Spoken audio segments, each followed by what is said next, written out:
Dining table आयताकृती किंवा चौरसाकृती असावं आणि त्याच्या कडांना गोलाई म्हणजे चांफर दिलेली असावी. गोलाकार किंवा ओव्हल आकाराचा डायनिंग टेबल नको. टेबल आणि खुर्च्या शक्यतो लाकडीच असाव्यात.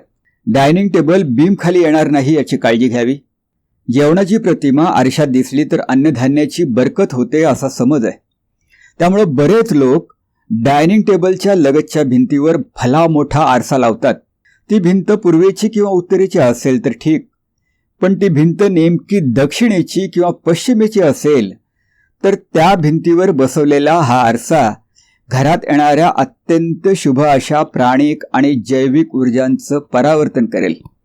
यातली दुसरी विपरीतता अशी की जेवणाच्या टेबलवर अन्न 24 तास नसतं, दिवसभरातला फक्त एखादा तास असतं. मग उरलेले 23 तास हा भला मोठा आरसा काय काय रिफ्लेक्ट करेल कोण जाणे. तर अशा बाळबोध समजांच्या आहारी आपण जाऊ नये हे बरं. राधे राधे.